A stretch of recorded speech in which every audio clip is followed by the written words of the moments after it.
cara menentukan ide bisnis yang sesuai dengan kita.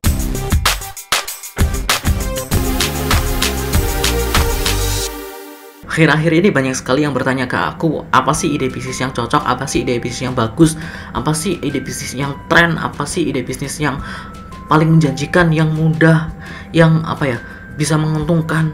Gak ada jawaban pastinya, tapi itu bisa apapun. Kalian bisnis makanan bisa, kalian bisnis minuman bisa, kalian bisnis pakaian atau fashion bisa, kalian bisnis aksesoris bisa, kalian bisnis misalnya platform digital bisa, kalian bisnis jasa juga bisa, apapun, anything. Tapi untuk menentukan yang cocok bagi kalian dan yang akan bisa kalian jalankan dengan sungguh-sungguh dan akhirnya nanti bisa sukses, itu kalian harus perhatikan 5 hal berikut. Apa saja 5 hal itu? Silahkan tonton video ini sampai habis. Sebelum masuk ke videonya, jangan lupa untuk klik tombol like-nya, kemudian kalian bisa share video ini dan juga subscribe channel ini dan nyalakan notifikasinya, oke? Thank you! Hal yang pertama yang perlu kalian perhatikan untuk menentukan bisnis yang cocok bagi kalian adalah tren.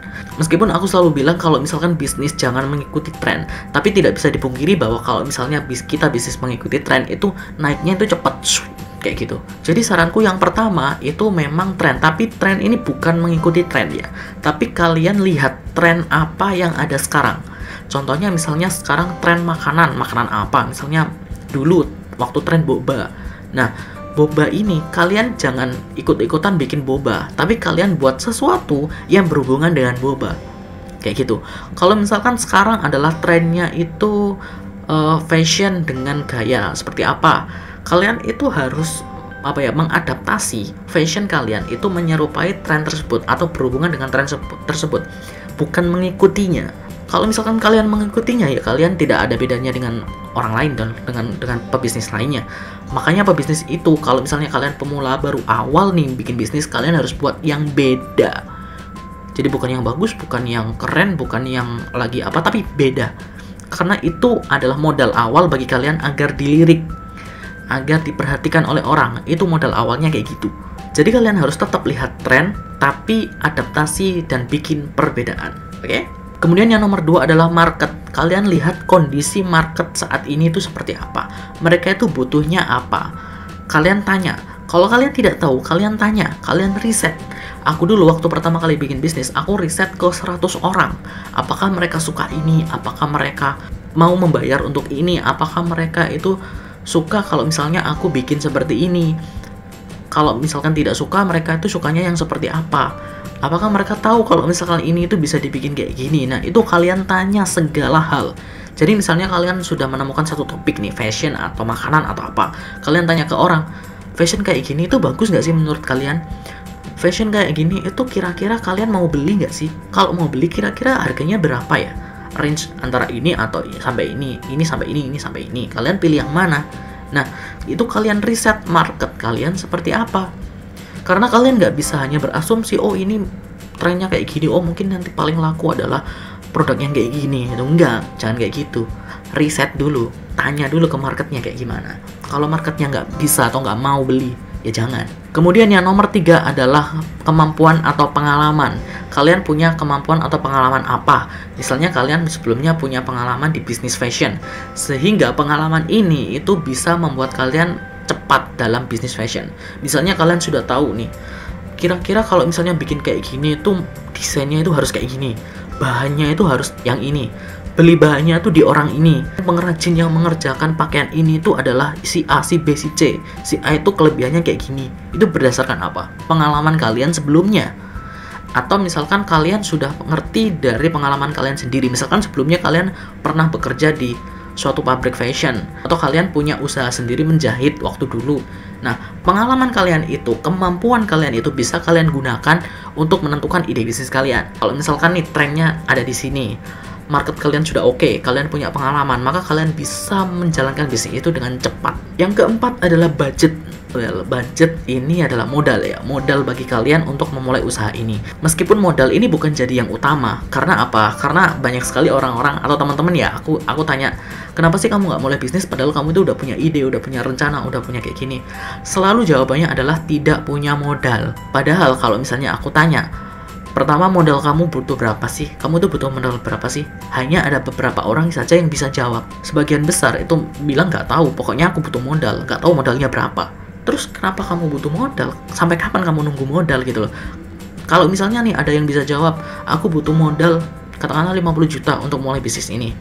Pertanyaannya, kalau misalnya kalian diberi uang 50 juta, kalian mendapatkan uang 50 juta saat itu juga, apakah kalian mau buka bisnis? Pasti enggak. Karena kalian pasti akan sayang buang 50 juta itu.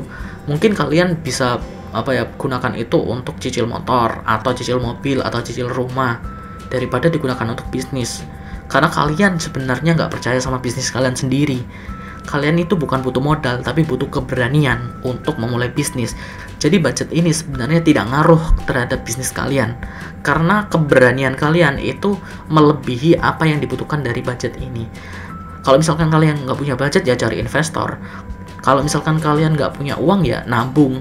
Bisa aja kan? Tapi pembedanya adalah keberanian kalian untuk memulai. Tapi meskipun begitu, tidak bisa dipungkiri bahwa setiap usaha itu butuh modal, kecuali reseller sama dropshipper ya. Kita mungkin cuma butuh modal koneksi internet saja sama HP, kayak gitu ya.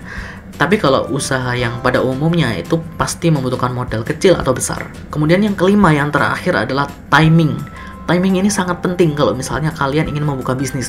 Kalau misalkan kalian buka bisnis lagi kondisi yang sulit, lagi kondisi yang kayak gini, misalkan saat pandemi kayak gini kalian ingin buka bisnis, itu kalian harus pikirkan 3, 4, 5 kali lah untuk menjalankan ini. Apakah tidak bagus membuka saat pandemi? Nggak juga, tergantung dari strategi kalian. Kalau misalkan kalian punya strategi yang bagus, kalian punya strategi untuk menembus pasar ini, meskipun di masa pandemi, kalian tetap akan bisa menjalankan bisnis.